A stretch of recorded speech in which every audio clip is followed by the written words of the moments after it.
आइए दोस्तों, आज हम लोग देख लेते हैं 20 नवंबर का जो इम्पोर्टेंट करेंट अफेयर्स है उसको हम लोग देख लेते हैं।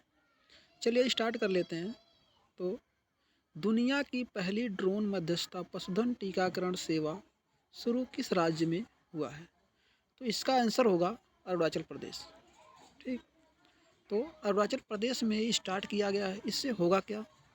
तो इससे जो दुर्गम क्षेत्र हैं जहाँ पर मेडिकल सेवा उपलब्ध होने में थोड़ा कठिनाई होती है या फिर समय से पहुंच नहीं सकती है, वहाँ के लिए ड्रोन से मेडिकल सुविधा उपलब्ध कराई जाएगी।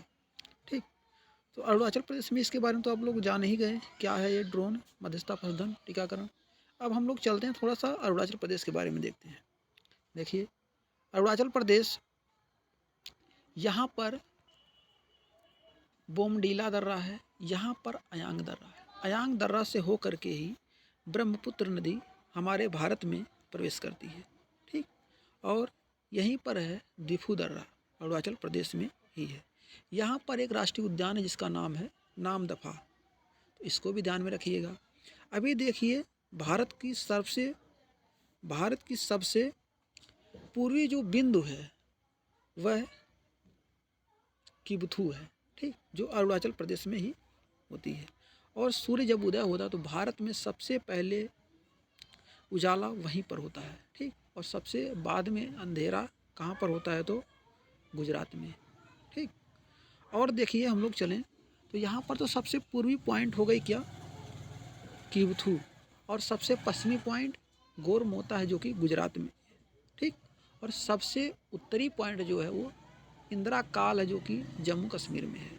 और सबसे दक्षिणी बिंदु है कन्याकुमारी। देखिए, मुख्य भूमि की अगर पूछेगा तो कन्याकुमारी होगी, लेकिन अगर पूछता है कि भारत की सबसे दक्षिणतम बिंदु तो होगा क्या? इंदिरा पॉइंट या पिग्मेलियन पॉइंट। ठीक, अब हम लोग थोड़ा सा इधर भी चलते हैं। देखिए, यहाँ पर पग्गे पागा हार्नबिल भी फेस्टिवल भी मनाया जाता है यहाँ पर, लेकिन हार्नबिल फेस्टिवल नागालैंड का है, ध्यान में इसको रखिएगा। अभी देखिए, तेलंगाना ने स्टार्ट किया था मेडिसिन फ्रॉम द स्काई, इसको भी उसने स्टार्ट किया था मेडिकल सुविधा को ड्रोन के माध्यम से उपलब्ध कराने के लिए। ठीक, चलिए हम लोग नेक्स्ट देखते हैं क्वेश्चन क्या है। देखिए यहाँ पर पेरिस ओलंपिक और पैरा ओलंपिक का शुभंकर क्या होगा? देखिए, जो होने वाली है पेरिस में ओलंपिक, इसका शुभंकर क्या होगा? तो यहाँ पर देखिए फ्रीजियंस कैप। फ्रीजियंस कैप क्या? तो फ्रांस में जो आज़ादी की क्रांति मतलब वहाँ पर हुई थी क्रांति 1789 में,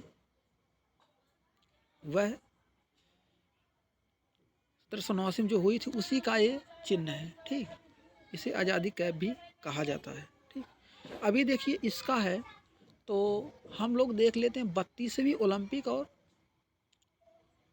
16वीं पैरा ओलंपिक का। देखिए 32वीं ओलंपिक अभी हुई है टोक्यो जापान में, और वहाँ पर पदक तालिका में पहले स्थान पर कौन रहा?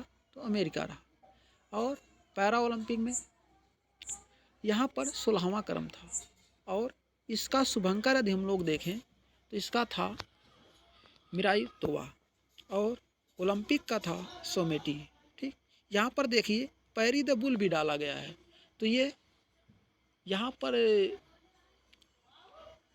बर्मिंघम ब्रिटेन में अभी राष्ट्रमंडल खेल चल रही थी, उसका है ये शुभंकर। ठीक, और देखिए अभी राष्ट्रीय युवा गेम यूथ गेम जो हुई थी अभी पंचकुला हरियाणा में। ठीक, उसमें पहले स्थान पर रहा हरियाणा ही, लेकिन उसका शुभंकर था धाकड़। ठीक, और अभी यूनिवर्सिटी गेम हुई थी कर्नाटक में जिसका शुभंकर था बीरा। ठीक, अब देखिए सेकेंड जो यूनिवर्सिटी गेम हुए उत्तर प्रदेश में होगी। ठीक, अभी देखिए यहाँ पर हुआ था शीतकालीन ओलंपिक चाइना में, उसमें भारत की तरफ से एक ही व्यक्ति गए थे। ठीक, और वो जम्मू कश्मीर से बिलोंग करते हैं। ठीक, अब हम लोग चलते हैं, देखिए अभी 2020 विश्व कप हो रहा था, तो इसमें भारत सेमीफाइनल में हार गया और जीता कौन है, तो इंग्लैंड ने जीता है। किसको हराकर, तो पाकिस्तान को हराकर इसने जीत लिया। ठीक। और महिलाओं का एशिया कप अभी हो रहा था, तो इसको कौन जीता है, तो भारत ने जीता है। और अभी पुरुषों का भी एशिया कप 20 का हो रहा था, तो कौन जीता है, श्रीलंका ने जीता है। ठीक। तो इन सब बातों को ध्यान में रखिएगा।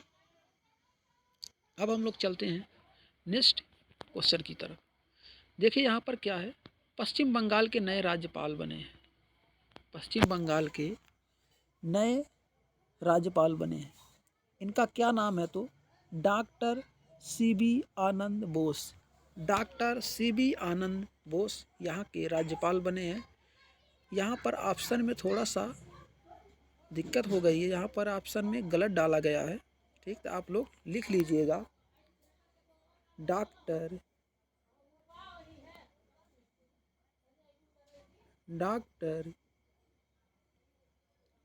सीबी आनंद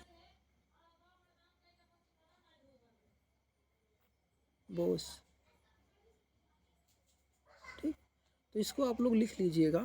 यहाँ पर मिसप्रिंट हो गया या फिर लिखते समय ध्यान नहीं आया।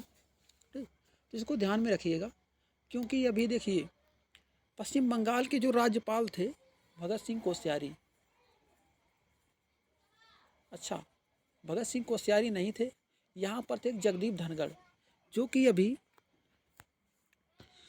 उपराष्ट्रपति बनाए जा चुके हैं और इनकी स्थान पर यही आए हुए हैं। ठीक, और राष्ट्रपति भी अभी बने हैं, तो कौन बनी है, तो द्रौपदी मुर्मू जी बने, जो कि पहली जनजाति राष्ट्रपति हैं।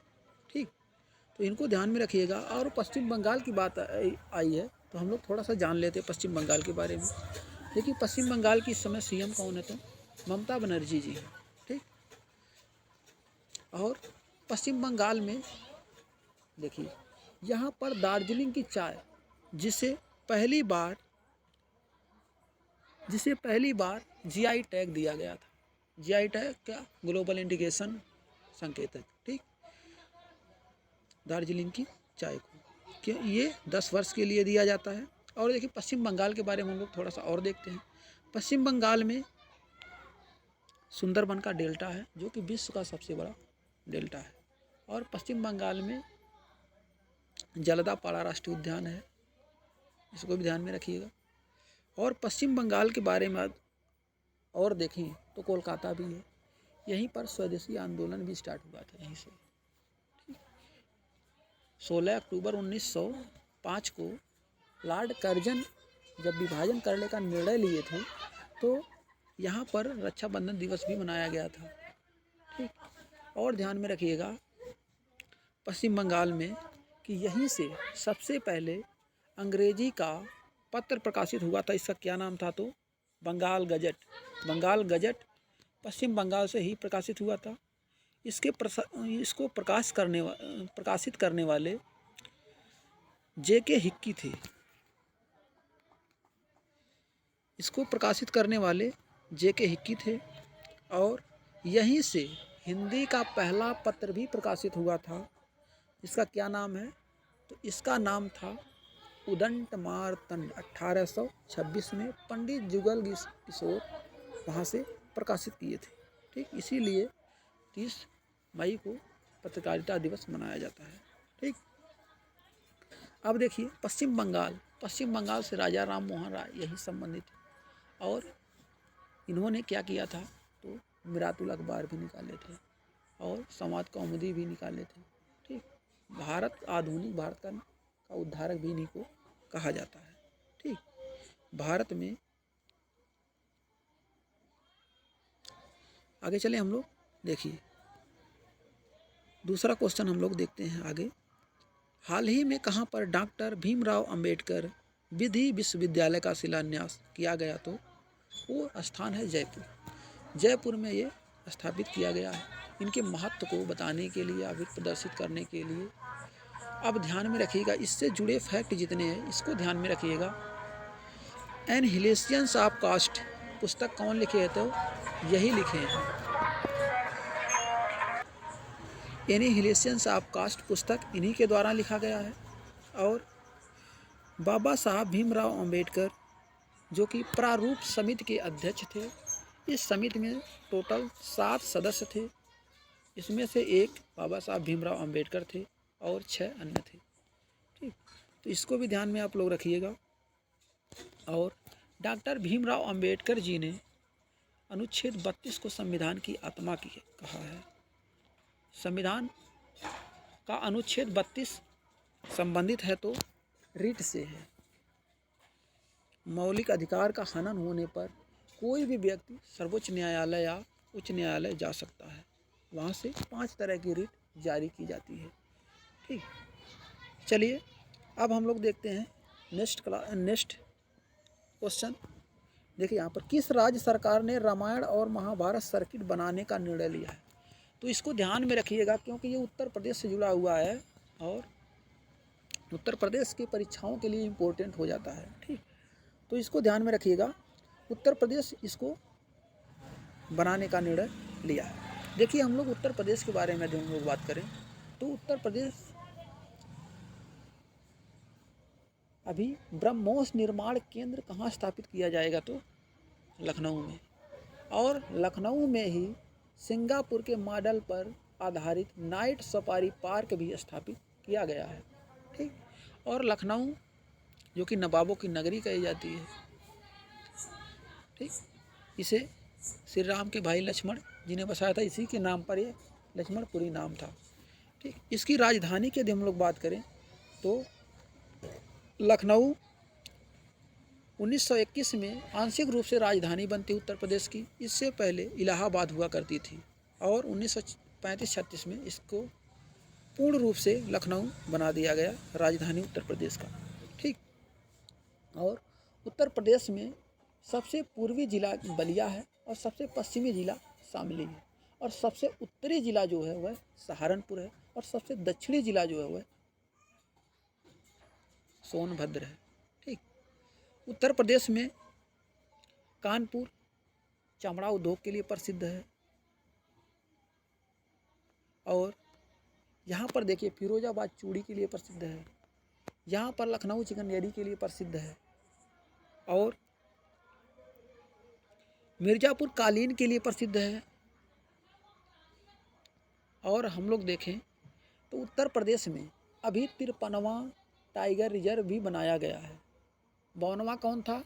रामधर बिस्दारी जो कि राजस्थान में था। और गुरु घासीदास 53वां बनने वाला था, लेकिन उससे पहले रानीपुर टाइगर रिजर्व 53वां बन चुका है। ठीक, जो कि बुंदेलखंड में आता है। ठीक, अब हम लोग चलें उत्तर प्रदेश थोड़ा और देखते हैं। अभी काला नमक चावल मनाया गया उत्तर प्रदेश में। अभी मैंगो फेस्टिवल भी मनाया गया उत्तर प्रदेश में। अभी उत्तर प्रदेश में कुशीनगर एयरपोर्ट को अंतर्राष्ट्रीय एयरपोर्ट का दर्जा भी मिला है, जिसको नरेंद्र मोदी जी ने उद्घाटन किया था। ठीक, अभी एससीओ की सांस्कृतिक राजधानी 2023 के लिए किसको घोषित किया गया? तो वाराणसी को। ठीक, तो इसको भी ध्यान में आप लोग रखिएगा। और ब्रह्मोस निर्माण केंद्र तो हो चुका है। अभी मेजर ध्यानचंद खेल यूनिवर्सिटी बनेगी कहाँ पर? तो यह बनेगी मेरठ में। तो इसको भी ध्यान में आप लोग। उत्तर प्रदेश की और हम लोग देखें तो उत्तर प्रदेश में टोटल 403 सीटें हैं। विधानसभा में टोटल 403 सीटें हैं और विधान परिषद में टोटल 100 सीटें हैं, जो कि उत्तराखंड जब नहीं बना था तब 108 सीटें हुआ करती थी और विधानसभा में 425 सीटें हुआ करती थी। ठीक, तो अब घटकर इतना रह गई हैं। और लोकसभा के लिए उत्तर प्रदेश से 80 सदस्य चुनकर जाते हैं और राज्यसभा के लिए 31 सदस्य चुनकर जाते हैं। इसको भी ध्यान में आप लोग रखिएगा। इस समय उत्तर प्रदेश के सीएम हैं योगी आदित्यनाथ। ठीक,